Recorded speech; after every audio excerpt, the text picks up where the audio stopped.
আসসালামু আলাইকুম। সবাই কেমন আছেন? আলহামদুলিল্লাহ আমি অনেক ভালো আছি। আজকে আপনাদেরকে জাপানিজ একজন হোমলেস পারসনের সাথে পরিচয় করে দিব। এটা হচ্ছে আমার বাসার একটা পার্ক। আমি প্রায় সময় এখানে ঘুরতে আসি এবং এই যে লোকটা দেখতেছেন পানি দিয়ে খেলতেছে, উনার মাথায় একটু সমস্যা, ৬৫ বছরের উপরে হবে। আর সবচেয়ে মেইন কথাটা হচ্ছে যে উনার যে আত্মসম্মানবোধ, সেটা সম্পর্কে আপনাদেরকে বলব। উনার কোনো বাড়ি নেই, উনার কোনো গাড়ি নেই, উনার ফ্যামিলি আছে হয়তোবা তারা তার কোনো খবর নেয় না। আর বৃদ্ধ লোকটি যখন দেখলো যে আমি ক্যামেরা ধরে আছি, তার জন্য আমি আজকে বাসা থেকে খাবার রান্না করে নিয়ে আসছি তাকে খাওয়ানোর জন্য। তো প্রায় সময় আমি তাকে কিছু না কিছু একটা দেই।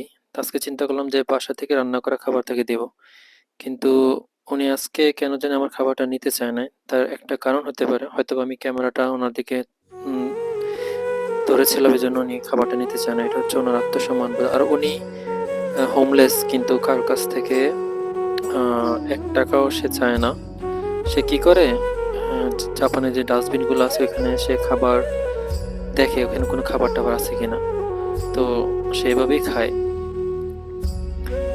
আর আমি প্রায় সময় তাকে চেষ্টা করি কিছু না কিছু দেওয়ার জন্য, কিন্তু ঐদিন অনেক চেষ্টা করলাম রান্না করা খাবারটা দেওয়ার জন্য। সে কোনো অবস্থাতেই নিবেন না। আর সবচেয়ে ইম্পোর্টেন্ট একটা কথা হচ্ছে যে বলে রাখি, উনাকে আমি প্রায় সময় ইসলামের দাওয়াত দেই। কিন্তু কোনোভাবেই উনি আ ইসলাম গ্রহণ করবেন না। আর আজকে আমার মনটা অনেক খারাপ। উনার জন্য বিশেষ করে খাবারগুলো নিয়ে আসছি, কিন্তু উনি কোনোভাবেই নিবেন না। তো খাবার না নেওয়ার আরেকটাও কারণ হতে পারে, জাপানিজরা মানে ওদের কোনো ধর্ম নাই। ওরা নাস্তিক, কেউ হয়তোবা বৌদ্ধ। ওরা ধর্মে বিশ্বাস খুব কমই করে।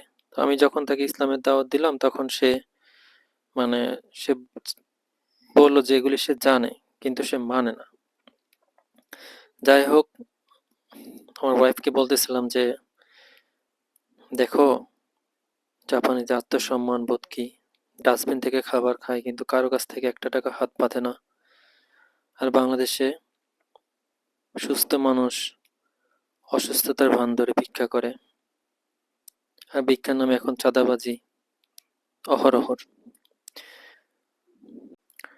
হাঁটতেছিলাম আর বলতেছিলাম যে আমরা যখন জন্মগ্রহণ করছি তখন আমরা কিরকম বেবি চেয়ারে করে ঘুরতাম, ঘুরতাম না। প্রশ্ন রেখে গেলাম। সবাই ভালো থাকবেন, সুস্থ থাকবেন। আল্লাহ হাফেজ।